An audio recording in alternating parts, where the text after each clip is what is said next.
Hello, greetings to all of you. Welcome to the 2021 Rhode Island Funeral Consumers Alliance Annual Presentation, End of Life Options in the Time of COVID.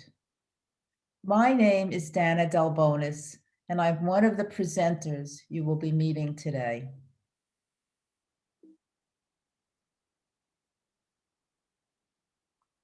For those of you who are unfamiliar with who we are, let me tell you. The Funeral Consumers Alliance of Rhode Island is an affiliate of the National Funeral Consumers Alliance. Each one of us is a volunteer from various communities throughout the state. We represent various religious, spiritual, cultural, and ethnic backgrounds. We have no connection or affiliation with any funeral home, crematory, or cemetery. We are a giver of information. Our information is to protect the consumer, to advocate for the consumer, and to educate the consumer.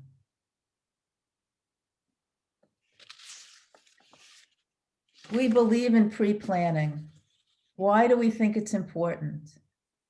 It informs, it prepares, it empowers, it educates, it gives you information so you can make a decision that you're comfortable with when you're not under stress.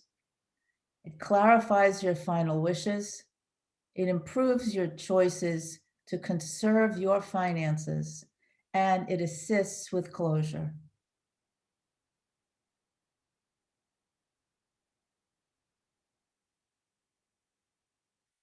If you've never done it, how do you think you're going to choose a funeral home or a crematorium? Well, maybe you're thinking of going to a funeral home that you've been to for a funeral. Maybe you'll check out our website, which is FCARI. Maybe you're asking friends and family for recommendations, or you're choosing one that's really close to your home. Professional organizations online is another way to go. But I believe you need to take a field trip. You need to take a field trip to at least 3 funeral homes or crematoriums and tell these people what you're looking for and see if you can match up with what they have to offer you.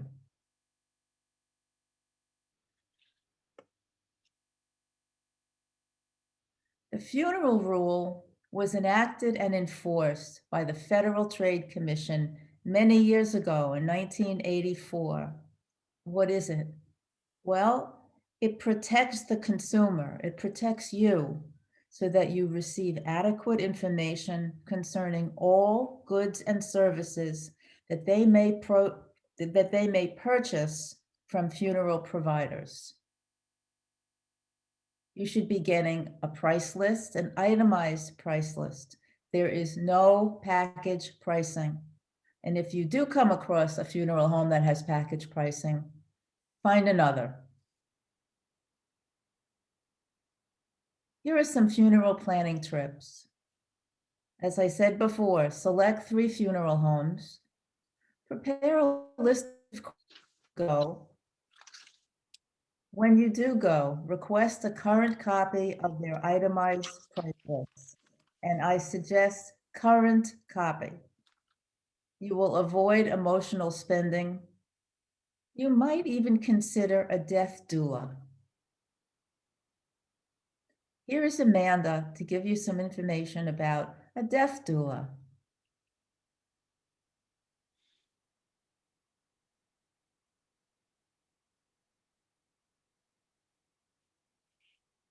Hello, my name is Amanda, and I'm here to talk about death doulas. So, a death doula has been around since the beginning of time, and essentially, they are somebody who assists in the non medical support of the dying process. It's very much like a birth doula, but instead of helping usher in life, they are assisting with the transition out of life. So you might be asking yourself, well, what is it that a doula does then? A doula can do many different things.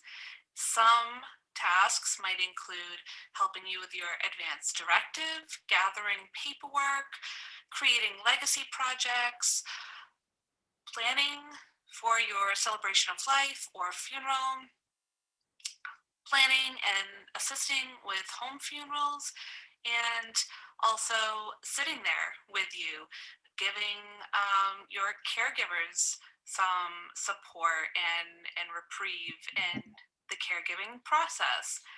Anything under the scope of non-medical, the death doula can do.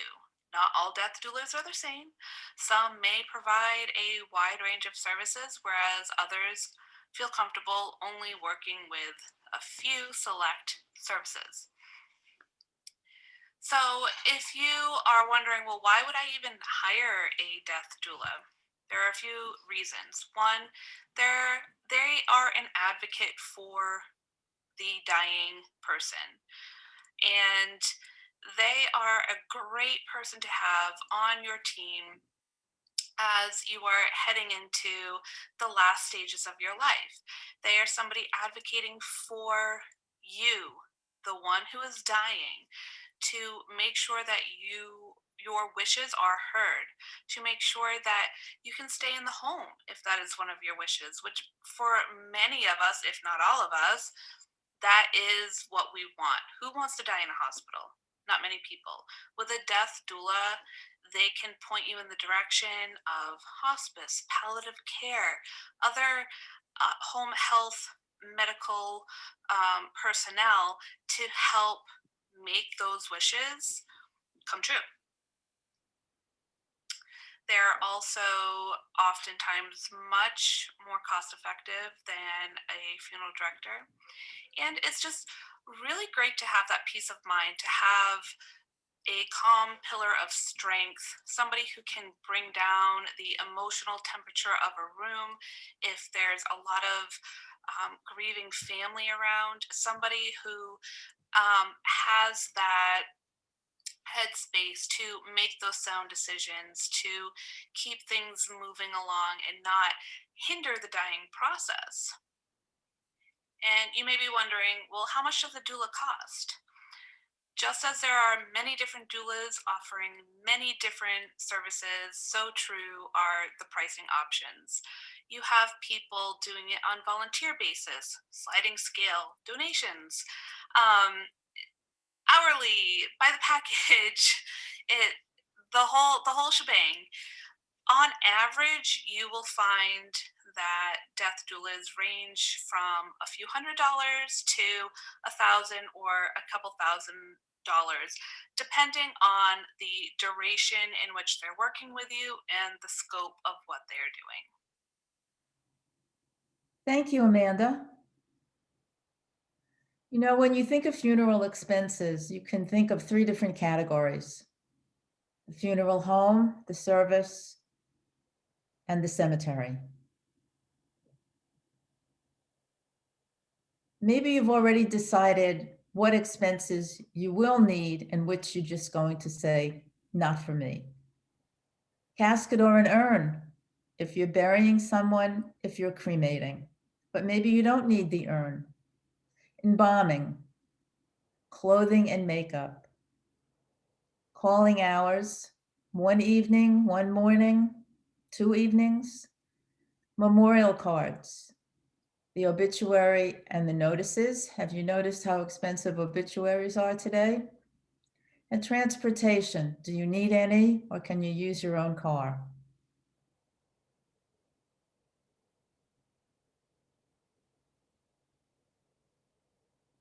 The service expenses, who will officiate? Will you have to hire someone or will a family member do it? Are flowers and music going to be part of this? Do you need pallbearers? And will there be a reception? Thinking about all of these expenses and writing them down will make this whole process easier for you. There are cemetery expenses. Do you have a cemetery plot or do you have to go out and buy one? Do you know the difference between a grave liner and the vaults? Vaults are much more expensive. And I assume that if you go out to buy a cemetery plot, they will explain that to you. And then there's the cost of opening and closing the grave. The list gets longer and longer. But now, in the time of COVID, how are we going to create community? How are we going to get some kind of a warm community feeling that we didn't have, that we had before and we haven't had lately? There are virtual memorials. It's a virtual ritual with a ceremony. There are funeral parades. And then there's home funerals. Maybe these are choices you hadn't thought of, but maybe now is the time to look a different way, to memorialize someone who meant a lot to you. Virtual memorials is a viable option due to COVID. It's a way of respectfully sharing, and it does provide closure. Here is Amanda to tell you a lot about virtual memorials. Hello, I would like to talk to you about virtual memorials. And first and foremost, virtual memorials are here to stay, but they don't have to be a plan B. They can be very intentional, sacred, and beautiful, just as the in person memorials. There are many benefits to having a virtual memorial. One is that you're in your own familiar environment. There's something to be said about cozying up on the couch with your favorite slippers and just being able to snot, ugly cry, and be yourself, let loose. They are incredibly accessible. No longer do people need to hop on a plane and try and figure out logistics when everyone can get together. It's also very cost effective as well. You can do a complete DIY virtual memorial. Most of them are held via Zoom, just like this meeting now. And if you are not tech savvy, certainly there is a young person in your family who you can appoint to be the helper of setting up this virtual memorial, whether it be a grandchild or niece or nephew. I'm certain they know how to navigate Zoom, how to set up a meeting, and also how to make sure that people are muted when they need to be muted, and etc., all that goes into a virtual meeting, or in this case, a virtual memorial. With virtual memorials, you can bring in all of your creativity while keeping it very cost effective. There is a website called canva.com, and it is a free site that makes it super easy for people who do not have graphic design skills to be able to create beautiful things. They have templates for memorial cards, and all you would have to do is upload a picture, change the text, and that can be added to your virtual memorial where all your friends and family can get a copy, and they have it right on their computer. It's right in the virtual room where it can be saved forever. You can also bring in a lot of ritual, and you can have candlelighting ceremonies. You can still have people play music. Everyone can share and read a poem or their favorite stories. You can make it a lot more meaningful and personable to everyone involved by keeping it virtual, where everyone can be in their own space and share in their own personal way. You can make it very interactive by having an open share where everyone can tell their own stories. With Zoom, you have the option of breakout rooms, which is creating smaller rooms so people can gather with smaller groups and talk to each other. And you can even incorporate some tangible, tactile things by either sending food to people. Maybe you send out your favorite recipe card and everyone makes a recipe beforehand. Um, the sky's the limit, really. Let your creativity run wild with this. And again, this can either be completely DIY, or there are companies out there who are assisting with virtual memorials. And a death doula might also be able to help with this, but it's not necessary. You can have this be almost completely free and so beautiful, so sacred, and so meaningful. Thank you, Amanda. These are some of the websites you might want to explore that would give you more information about virtual memorials, more choices for you to make, more options.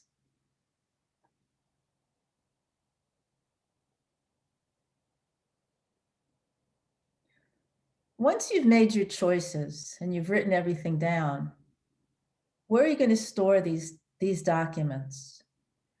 I have a friend who has a file folder and it says, "When I go." It's in her file cabinet. Her husband knows about it and her children know about it.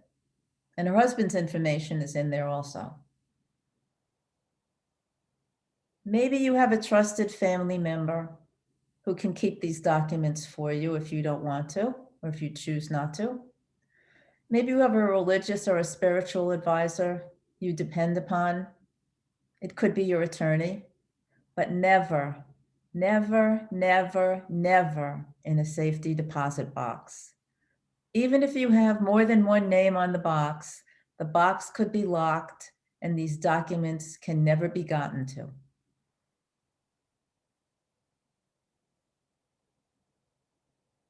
Have you ever heard of a funeral agent? You might need to designate a funeral agent if your family members are unavailable, do not live close, or if they're in disagreement.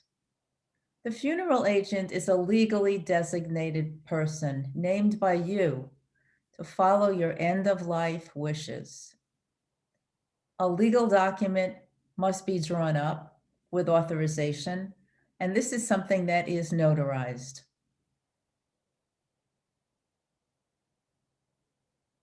So you're appointing a funeral agent.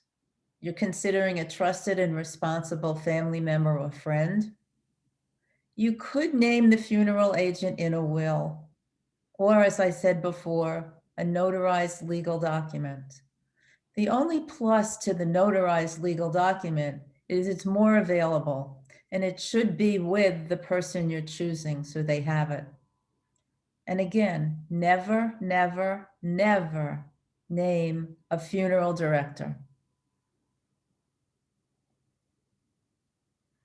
Here's Bill with some information about how to be a wise consumer.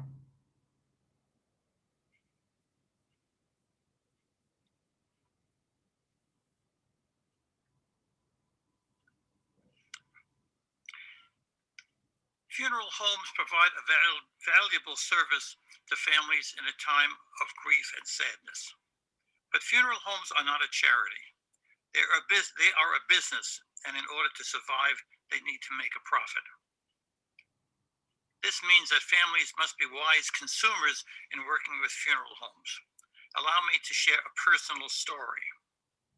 Last year, my brother Rob died, and he had willed his body to the University Medical School to be used to train a generation of new doctors. The funeral director was called to carry his body away, and as he was leaving, he said, "I would like to meet with the family tomorrow for a presentation."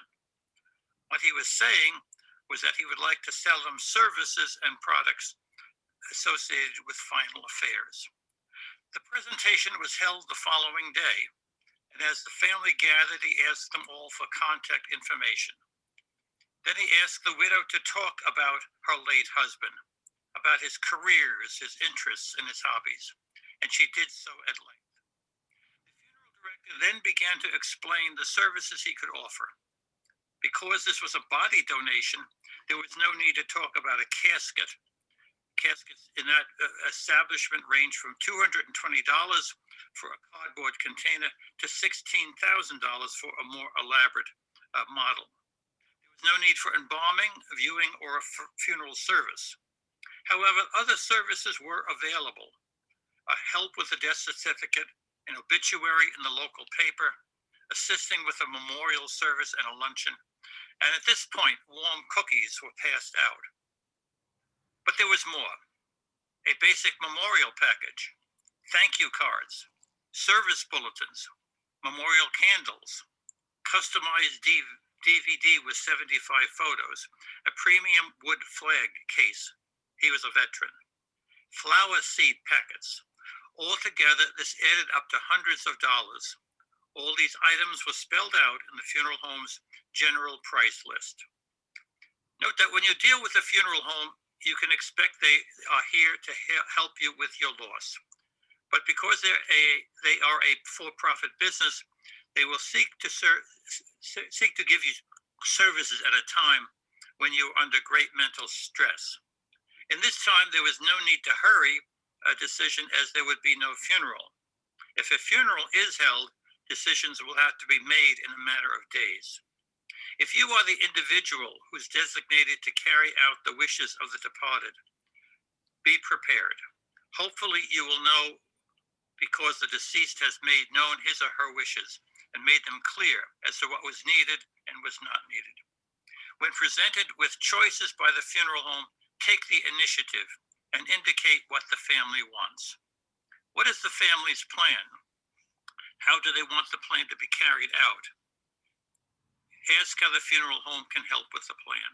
Balance convenience and cost. For example, in the case of body donation, the funeral home may offer to help with a memorial service at a place of worship. You may say, we know his spiritual leader and can take care of those arrangements ourselves. Let's step back just a bit. Number one, get your affairs in order.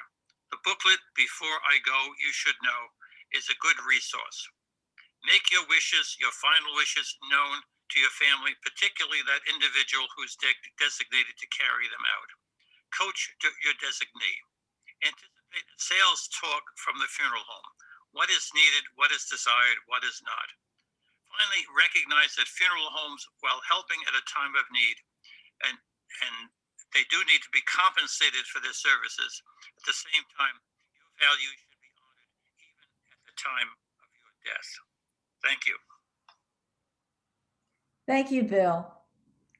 The booklet Bill mentioned, Before I Go, You Should Know, is available on our website. You know, growing up, there were not a lot of different choices for an end-of-life service, but today there are. Have you ever been to a graveside service? You can have a memorial service at the grave, in a house of worship, with or without burial. Your end-of-life service could be private, with only a certain number of people there that have been invited. You don't have to have a service. Or maybe you want to have a home vigil or a home funeral.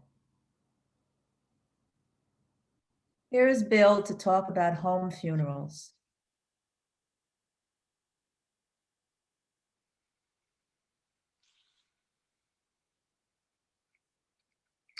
A few years ago, my daughter's husband, Franz, died.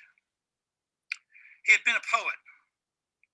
In fact, he was a famous poet. He had won the Pulitzer Prize a few years earlier. They could have had a large funeral, as he had many friends and fans from across the country.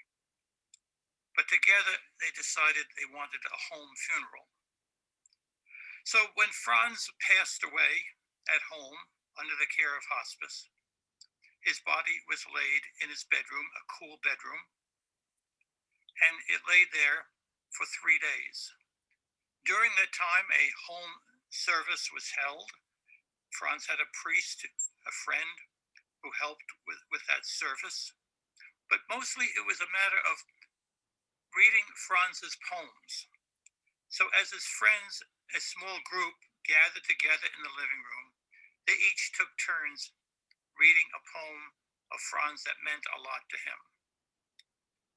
After 3 days, his body was washed, placed in a shroud, and brought downstairs to a pine box which had been purchased previously.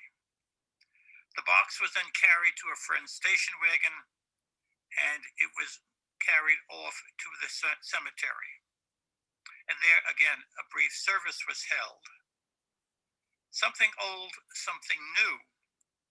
Home funerals are an old custom, but at this ceremony at the graveside, the priest had forgotten to bring his Bible along, and so my grandson Ben took out his cell phone and turned to the appropriate scripture text, which the priest read from.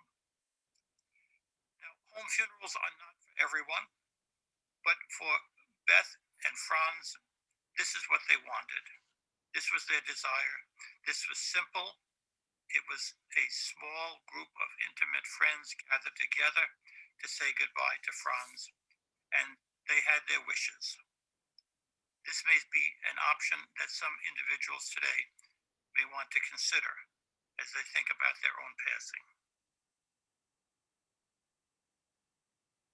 You know, thank you, Bill. When you think about the end of life service choices that we've mentioned, some of these could be creatively combined with a virtual memorial. So you have many, many choices today. Well, what if nothing we've talked about so far appeals to you? There are alternative end-of-life dispositions. Medical schools will accept your body as a donation or an organ donation. Maybe you want to be cremated. Your ashes can be kept, they can be scattered, they can be mailed somewhere, they can be divided up, they can be buried. Or maybe you just want to do direct internment without embalming quickly.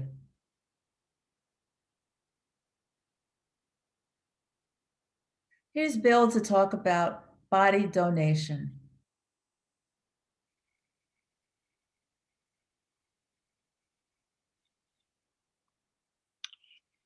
I thought I had made all preparations for my funeral. I had picked out the hymns, the readings, and then I would follow the pattern that my parents had laid down years before me. There would be a wake or visitation before the service, and after the service, my body would be transported to the cemetery where my parents and grandparents had been laid. That was in New Jersey. I shared this information with my wife. I said, you know, our plans are to be buried in New Jersey. And she was quick to respond. She said, I don't want to be buried in New Jersey. Maybe it's because she was from Wisconsin. I don't know. At any rate, I had to rethink my plans. So I checked online for cemeteries in Rhode Island. I really didn't find much information about them.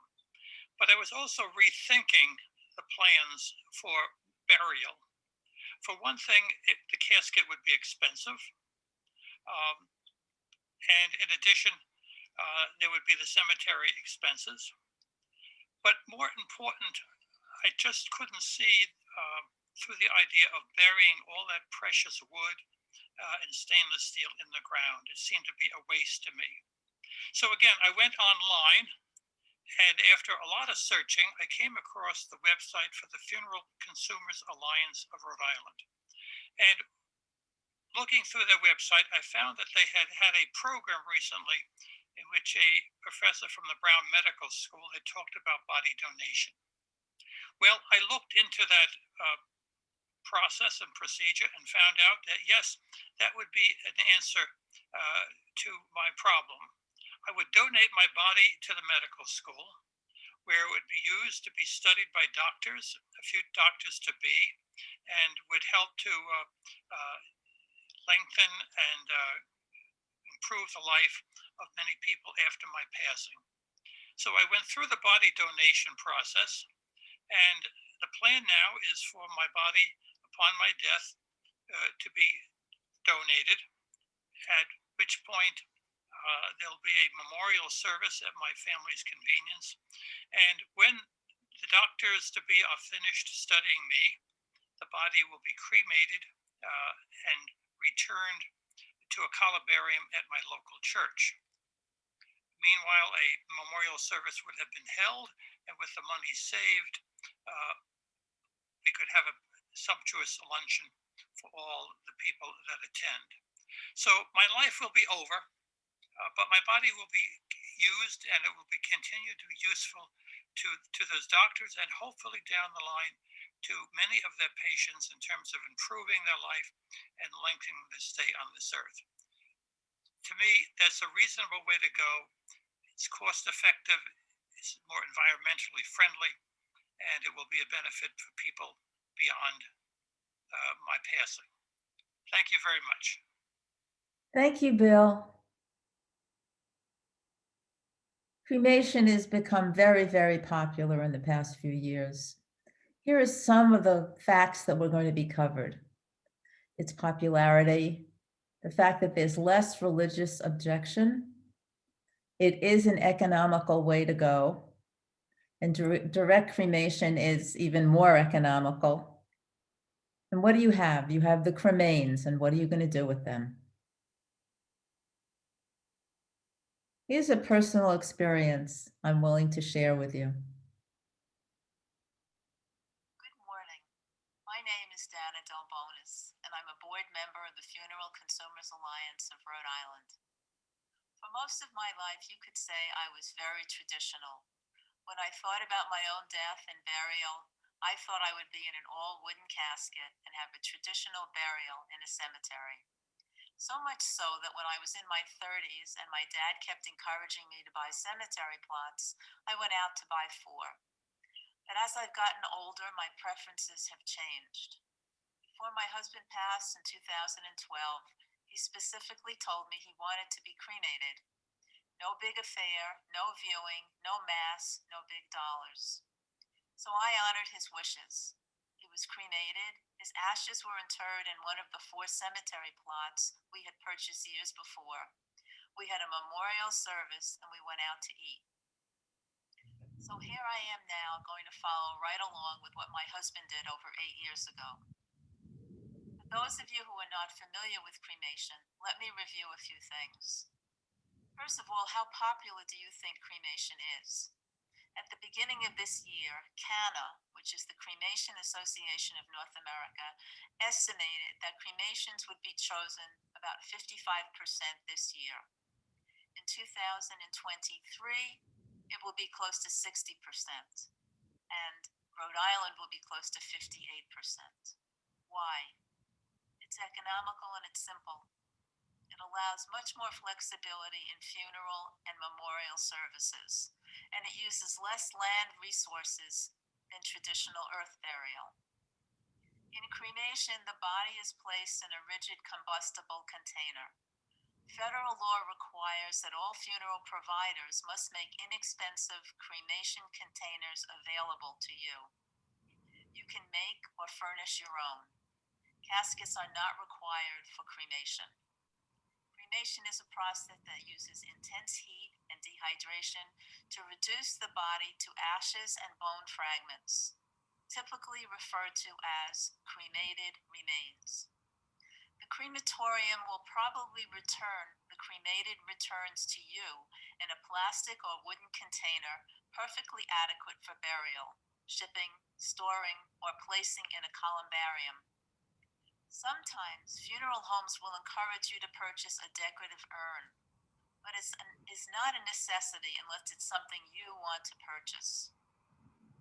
Most religions do permit cremation, but they will also require you to have the cremated remains buried or entombed, not scattered.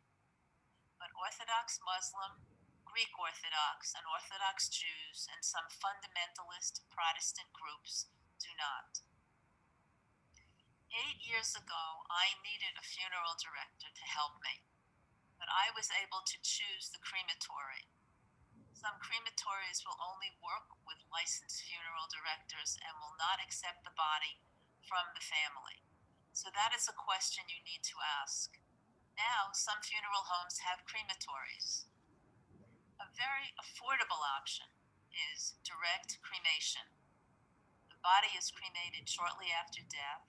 There is no embalming, there's no viewing, and there's no visitation. But what if you want viewing and a service before cremation? A casket for viewing can be rented from the funeral home. After the service, the body is transferred to an alternative container for cremation. Some crematories offer witnessing rooms for those who wish to see the casket placed in the retort. That's similar to witnessing a casket being lowered into a grave. Direct cremation, the paperwork, basic service fee, transportation, container for cremation, and then the crematory fee is usually about $1,500 and up. But adding renting a casket, visiting hours for viewing, and a funeral service will increase the price. If you're using a funeral home and they use a third-party crematory, as I did, the cremation charge is usually between $300 and $400. Please be sure to check with the funeral home if the cremation charge is included in the quoted price or is it additional. Shop around. Take a field trip when you don't need these services. All funeral homes and cremation businesses must provide prices over the phone. But if you appear at their door, they're obligated by law to provide you with a current general price list. Take a field trip. What's going to be done with the ashes? They can be kept exactly the way you got them from the crematory. You could buy a decorative container. You can use a vase or an urn. You can keep them on your bookshelf. You can divide them among family members. You can scatter them. You can bury them. But the most important consideration of all is what is going to happen to them when you die. Your ashes may be transported, they may be mailed, they may be carried by hand to another destination. If you're carrying them on a plane, CANA, which is the Cremation Association of North America, has recommendations on their website, cremationassociation.org. CANA is the leading industry expert, and their website offers considerable information for the consumer. Thank you very much.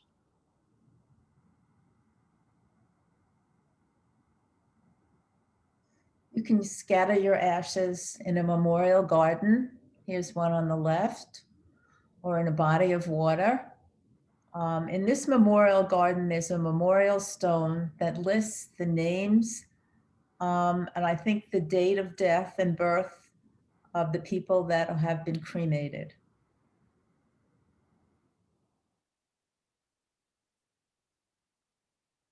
Well, we have more non-traditional choices.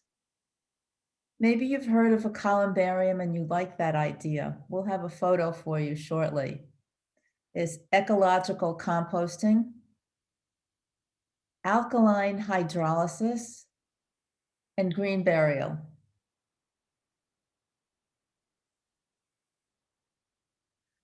This is a photo inside the columbarium at Swan Point in Providence, Rhode Island. This lovely urn has the cremains of a couple.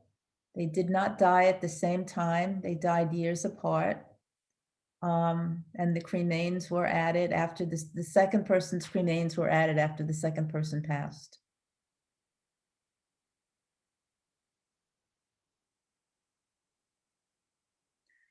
This is something new that is being allowed in Washington State. It is called ecological composting or recomposting. It is human composting as a burial method. It's an accelerated decomposition method that transforms the remains of the deceased into soil and uses just an eighth of the energy required for cremation.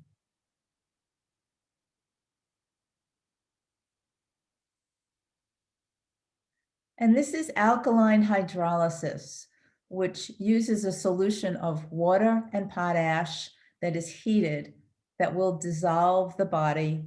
And after the liquid is drained, just the cremains are left.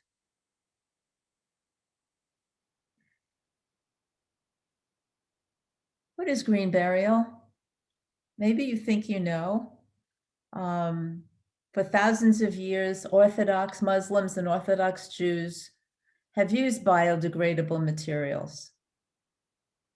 Green burial, that we call green burial now, is a way of caring for the dead with minimal environmental impact. It conserves natural resources and uses biodegradable materials, similar to this willow basket that you see where the body would be placed, sometimes in a shroud also. Green Burial Council, which is greenburialcouncil.org, will give you lots of information if you follow through and get in touch with them.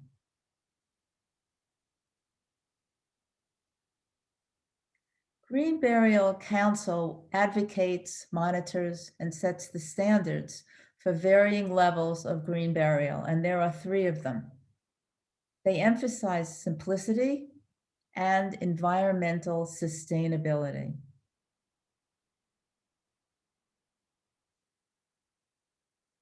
These are the 3 categories: the conservation level, the natural level, and the hybrid level. It has now become a very acceptable as a sustainable method of burial. And here is Anne to talk about green burial.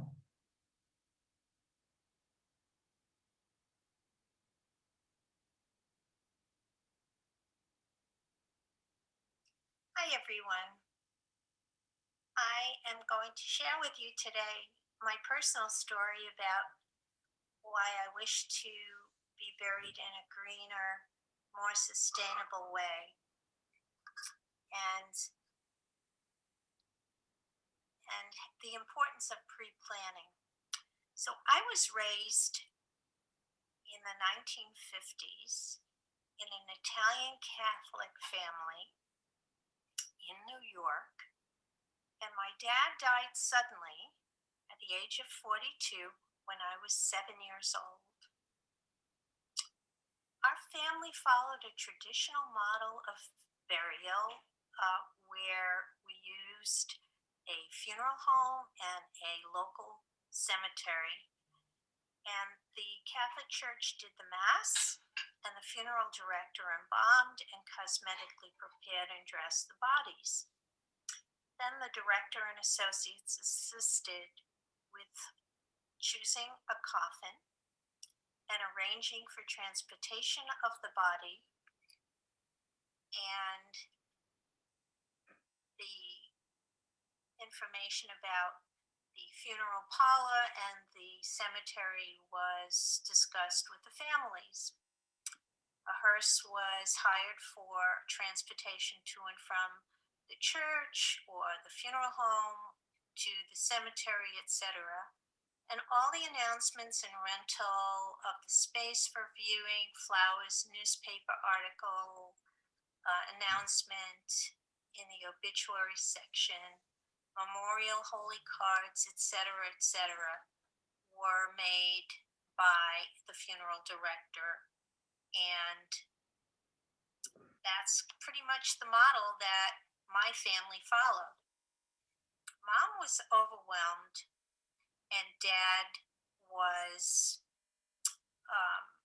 very young, so they hadn't planned yet for any kind of arrangements before he died, and consequently, pretty much my mother was unprepared in terms of absorbing the costs at the time of the funeral, and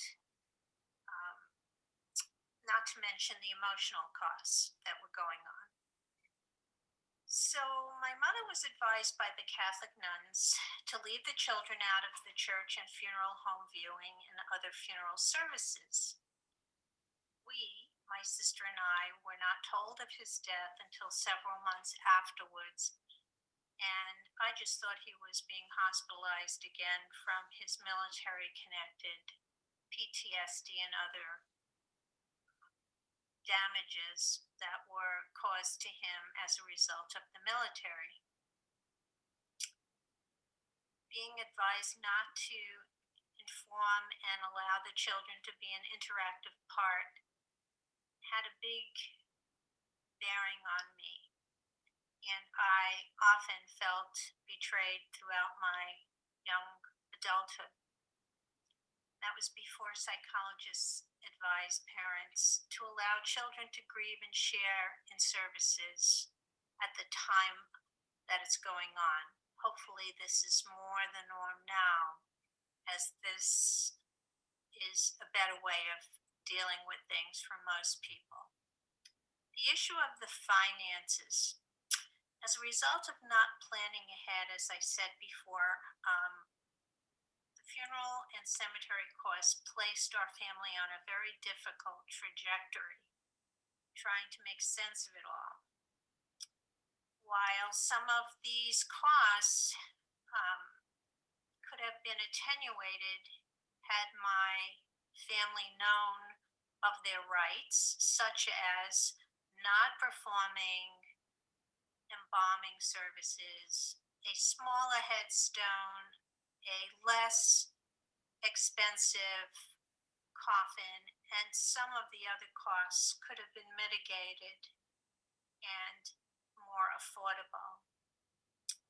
So, because they did not know to advocate for themselves in this way, they paid pretty much a standard package of services, which was a formidable cost to the family at the time. So, mom was a single mom with really no working skills with two small children, and she had to come up with the cost of all of these services, which some of which were really not necessary or could have been compromised. The issue of respecting final wishes. While I was raised Catholic, over the years I studied and practiced a Buddhist based meditation practice, which taught me that dying as mindfully and consciously as possible would assist in the transfer of consciousness out of the body peacefully. So many people are shaken up by death, and in my family, that was the case. In Buddhist practice of yogic breathing and other mindful consciousness practices, we're taught to focus and calm the mind, and to the extent possible, basically, we're living our death as peacefully and mindfully as possible. I now wish to follow this model and have written this in my final wishes to follow a model where my body is left as natural as possible, with preferably a death midwife in place to assist with a home vigil, meaning a home viewing, and prayers in a cotton or linen natural fiber shroud with a natural coffin of native woven willow plants and or anything that is biodegradable and sustainable materials. I would prefer to be buried in a green hybrid cemetery, but because my husband is a military retiree, likely I will be buried with him in a military cemetery. So even though I would prefer a green burial cemetery, I likely will have to compromise. But anyway, at any rate, I want to be as sustainable as possible when I am buried. So the issue of the environmental carbon footprint is a big one. And I, or someone else in the section, in the PowerPoint, will give more information about why it's so important to think about not just pre-planning financially and emotionally, but pre-planning in terms of environmental sustainability. Thank you very much for listening. I hope it helps you. Thank you, Anne.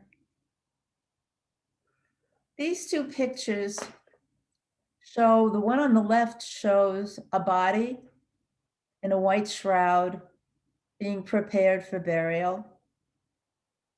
And on the right side, this is a green burial. This looks like just a park. Sometimes there is a stone or a marker that would include all the names of the people that are buried there, because there are no headstones and no footstones.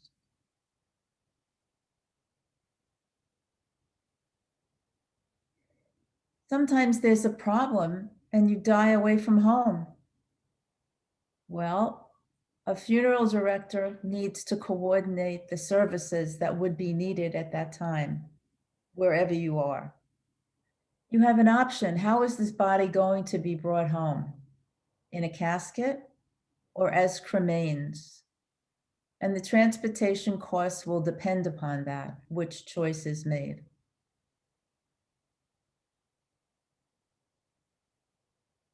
What if you're in a position and you cannot afford a funeral?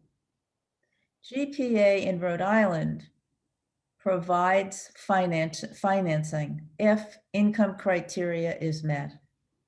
They will provide $1,050 for cremation, or they'll provide $900 for the funeral or the burial. And they do permit family members to contribute up to $1,600 to help.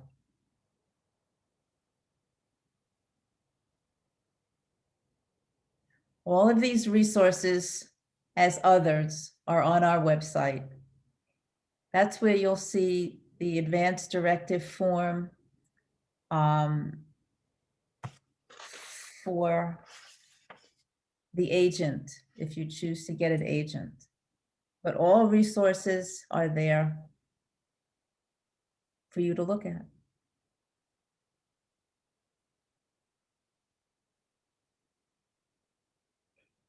We are the Funeral Consumers Alliance of Rhode Island. Here is our website, our phone number, and our email. We appreciate the fact that you spent time with us today. If you have any question, get in touch with us. Remember, we give a lot of information. We're here to empower, to educate, and to make this process easier for you and your family. Thank you very much for joining us.